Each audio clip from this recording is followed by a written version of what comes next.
Kia ora, welcome to Central News for Wednesday the 3rd of September. I'm Hilary Entwistle. Fears children may turn to the latest idiotic trend of setting fire to themselves is prompting one Tauranga school principal to take proactive action and issue a school-wide warning. The Ministry of Education yesterday emailed school principals and Board of Trustees nationwide about the dangers of the fire challenge circulating on Facebook. The challenge, trending in America, involves covering your body with an accelerant and setting yourself on fire, while another person will video the act and share it online. 2 people have reportedly died from the act, including a 15-year-old American boy burned to death in July after his whole entire body was engulfed in flames. Otamotai Intermediate Principal Henk Popping received the ministry's email and immediately forwarded it to parents and posted it to the school's Facebook page. Sheep and beef farmers and Hamilton City's water and wastewater treatment plants have both been involved recently with the Healthy Rivers Plan for Change, Waiora, He Rauataki Whakapaipai process aimed at protecting the Waikato and the Waipa rivers.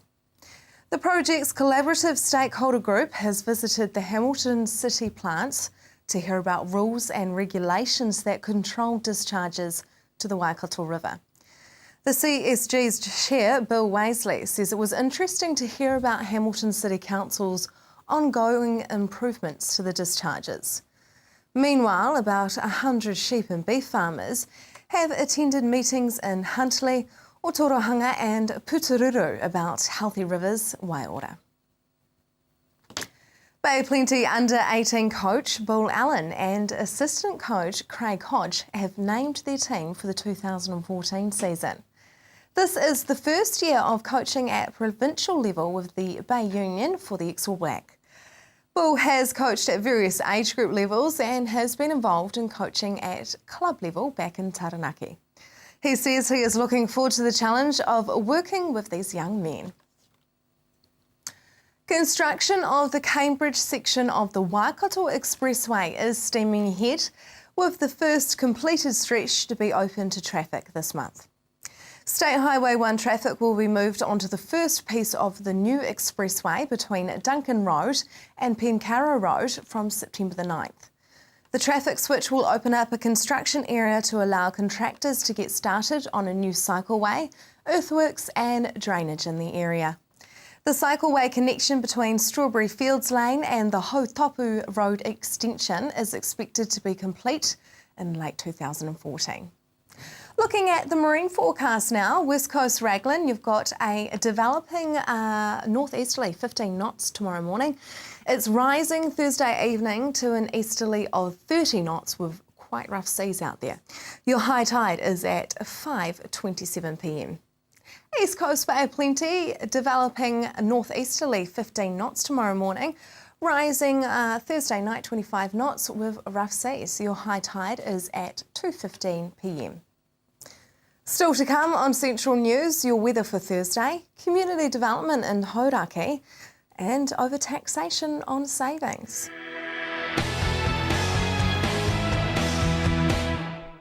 Welcome back to Central News on TV Central.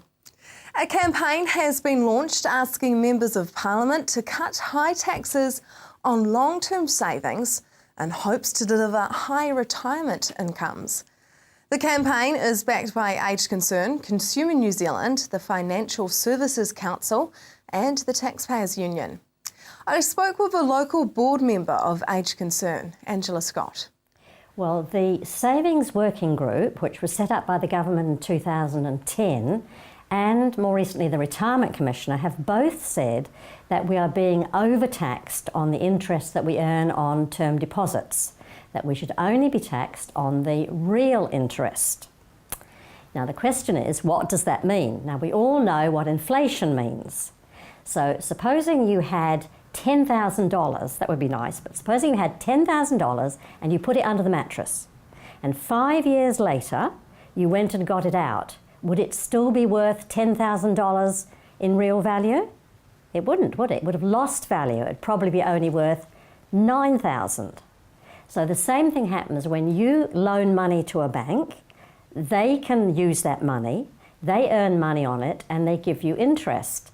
But you must take into account that the money lost value from the time they've got it. Therefore, the interest they pay has to cover that as well.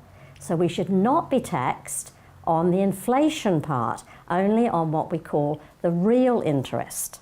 So that would apply to KiwiSaver tax deposits as well, and it really can make a huge difference. What is the issue with overtaxation of term deposits? They say there's about 750,000 term deposits in New Zealand. Now, a lot of those will be from older people because they may not have a lot of extra money. They want somewhere that's safe. You think about people who've lost their money in various finance firms. Well, term deposits are regarded as being safe, and also you may need to use them. So it's quite a sensible way to keep a certain amount of money.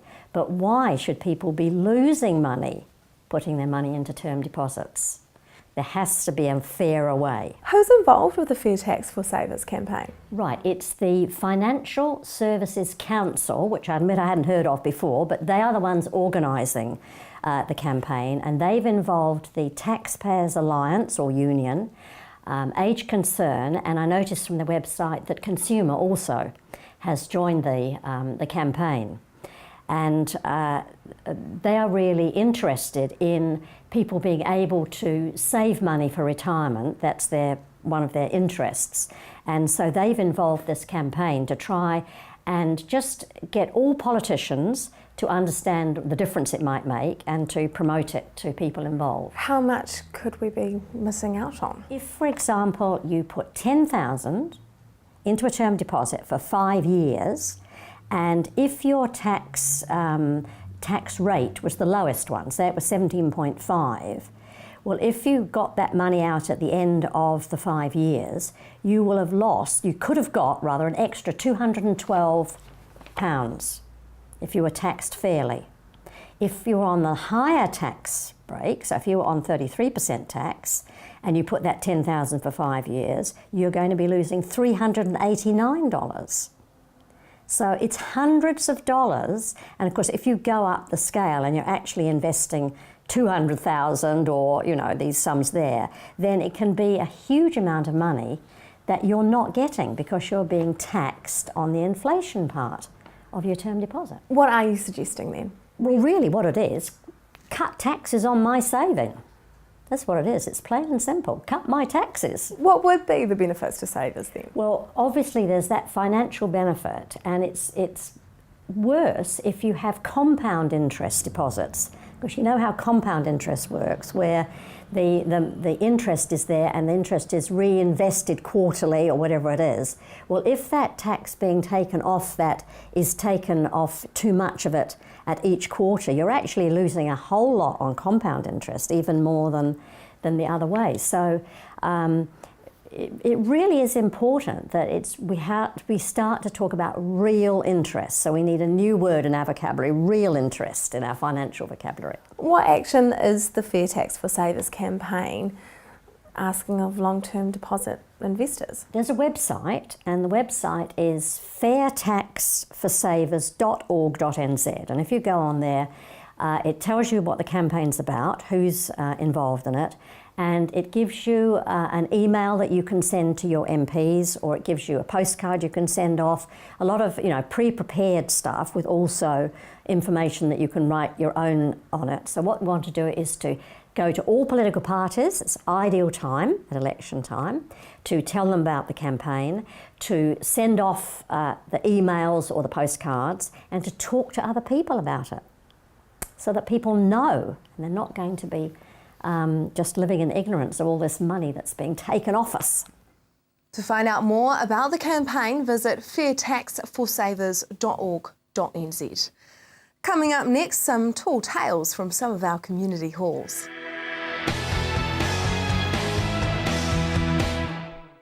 Welcome back to Central News.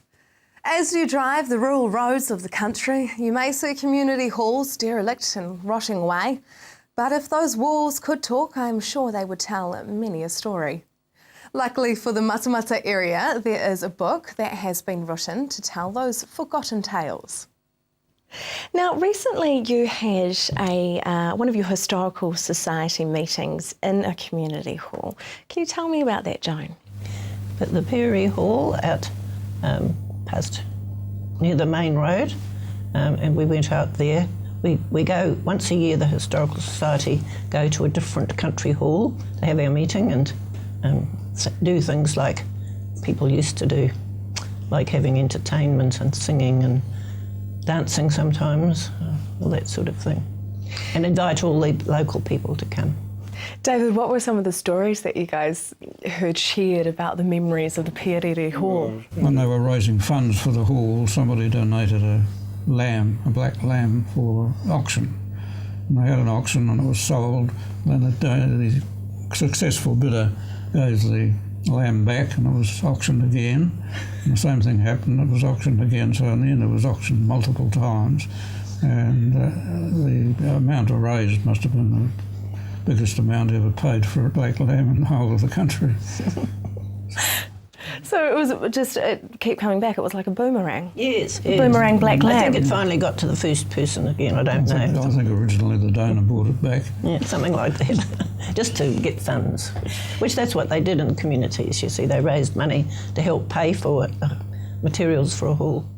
And that's the thing, is there's so many stories and so much history in these community halls and little funny stories like that.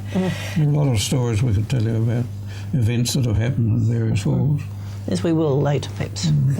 And so you actually wrote a book down at the hall celebrating Matamata Country Halls. Why did you want to do this book? Was it to tell those stories that have kind of been forgotten? Well, we don't want them to be forgotten, do we? We don't want the stories, so I thought it would be good to do a book about down at the hall, because there's so many country halls. 24 actually are dealt with in the Matamata district, from Walton, Hangahanga, Gordon in the north, down to Teapapa and Tirau. So, and I also experienced going to a country hall like that, but over in the Waikato.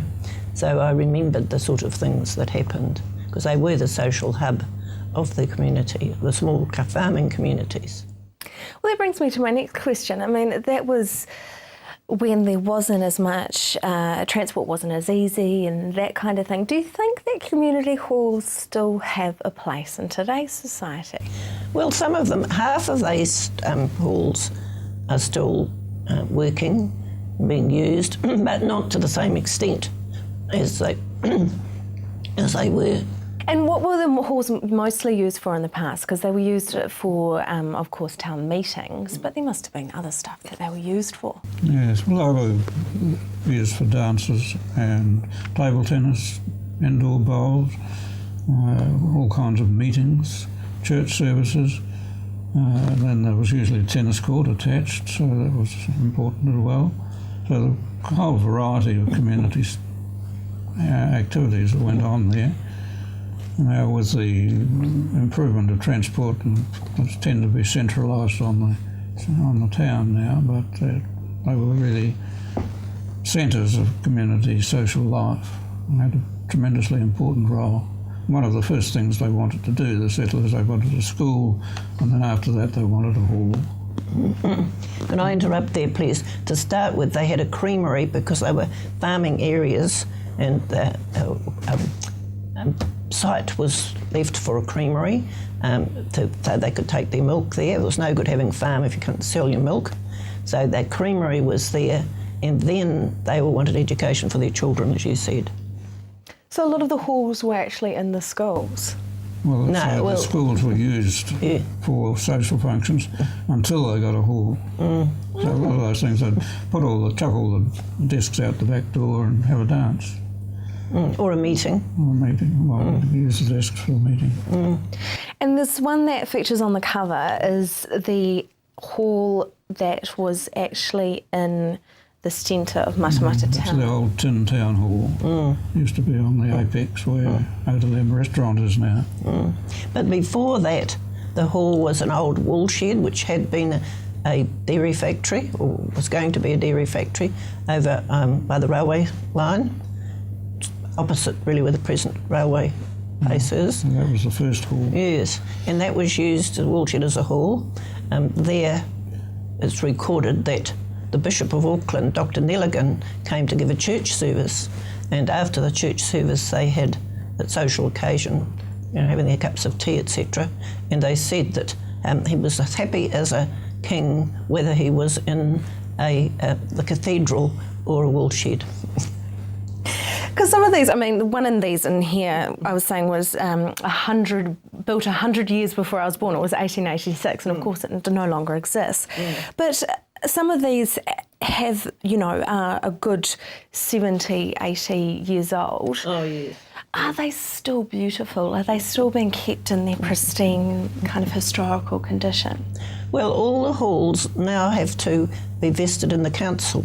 So they're the council responsibility, and the local ratepayers pay a rate for their hall, the ones that are still existing, so they can call on those rates to help maintain their hall, and that's what a lot of them do. That's what Perry does. So whether they're used or not is really down to the local communities, and some communities are very supportive of their halls and have put in a lot of effort to keep them in good order. And in other cases they've fallen into disrepair and been demolished or sold. But the changes in society is what meant that they're not used so much. The coming of TV was really a major one, because people were sitting at home watching their TV and they didn't want to go out at night as much. Before, they used to go to the social centre. That's where you made your friends. Your whole family went, even babies slept under somewhere. They popped them in a corner to sleep. And where you made your friends, you didn't have time when you were farming perhaps to go and visit each other, and you had to be home by 3 o'clock for milking anyway, because I came from the same sort of background. You got anxious if it was getting on 3 o'clock because you had to be home for milking.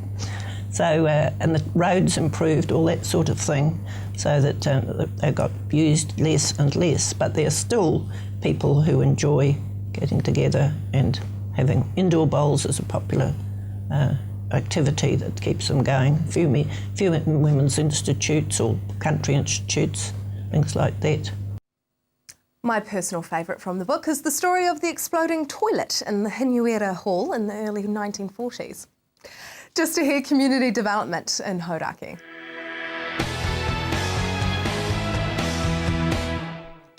Welcome back.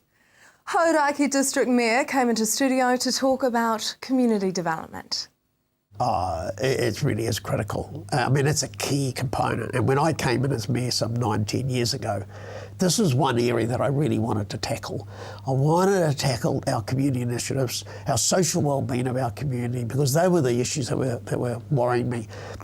And I've said it's way overdue that communities need to take responsibility for themselves. They need to actually address the key issues that happen within communities. And it's not government departments, and it's not the police. It is communities that need to engage. So I've been extremely involved. So I got every single government agency and social service around the table and said, do you people ever talk to each other? I had one family that was being dealt with by 6 different agencies within that family, and yet either knew you. So that started me on a bandwagon. So I've got involved in that in the community, and actually said, and I know that the government doesn't like us in the social stuff, but hey, I haven't listened to that, to be honest. I've just gone ahead and done it. So firstly, I allocated around about 60,000-70,000 a year, and areas where we could give social services and giving extra support where we think it needed. What type of initiatives? Okay, so we've started with as simple as setting up a youth centre and paying for the cost of setting that up. Resourcing the Maori wardens, because they do a fantastic job in our area. It's not about paying people's salary or anything like that, but it is about giving communities support. Ensuring that the money goes to where it's needed. Yeah, and it's been really successful. And in actual fact, the things that we've done is we're the first with a sinking lid policy on gaming machines, for instance, because that's what the community asked. Now, I had everyone in New Zealand having to go at me about that and saying that wasn't wrong, but we did it. Now, I noticed it pretty much fun. Local alcohol policy, having banning of alcohol in a public place within our town's centres to be able to drink it at home. Having cameras in our main streets and putting surveillance cameras in our main street. But it's never one thing, in this space. It's actually about working with the community. It's very involved in the Not OK campaign. And as Betty would know, that I've been taking a few supermarkets on about trying to tell us what hours they should have off licences for. That's still to go to court. But it's about working with the community and actually about helping them and taking a leadership role in the space and engaging with the community and saying, you need to be in this role. Do you get a lot of feedback from the community, from people? It's been fantastic. Yeah. It really, truly has been great. The community have really got on board and has seen council as supporting that it's no longer just there to do the rubbish and the water and the footpaths and those. Now, I know there's a lot of people been listening to this and saying, why are you into this? Why is my ratepayer money going to this? Well, I'm just saying, and actually we're using our investment fund and we use a percentage of our investment. So we're actually not directly regulating. Indirectly we are, but we are using an investment fund. And it's been, look, when the public tell me of Hauraki, they don't want us to do it anymore, that's fine. But while they continue to want us to be engaged in the space, then I'm happy to continue to go in. For more information about the community initiatives happening in the Hauraki, visit the Council's website, hauraki-dc.gov.nz. Right, now for our weather for Thursday. Hamilton, cloud increasing with light winds, light rain and an easterly. Your expected high is 18 and an overnight low of 10. The rest of the Waikato, morning low cloud or fog will be breaking away. High cloud increasing from afternoon and scattered rain developing in the evening. Northeasterlies developing in the morning. Paeroa, your expected high is 17 and an overnight low of 10. Matamata 16 and 11. Te Awamutu 18 and 10 and Tokoroa 15 and 9. Tauranga, you will have a few showers and then it will be turning into rain later on. Northeasterlies 17 is your expected high and an overnight low of 12. The rest of the bay, mostly cloudy with isolated showers, rain developing in the late evening and northeasterlies developing in the afternoon. Te Puke, your expected high is 15 and an overnight low of 11. That is the program for today. We are on Facebook, centralnews.tv. Alternatively, you can email us if you'd like to get in contact, news@tvcentral.co.nz. Tomorrow night, I see if there really is an exodus of people from Auckland to the Bay and if the new housing accord has been affected by this. And the Kaimai Range Speed Trail, the first in the country. Until then, I'm Hilary Entwistle and I hope you have a lovely evening.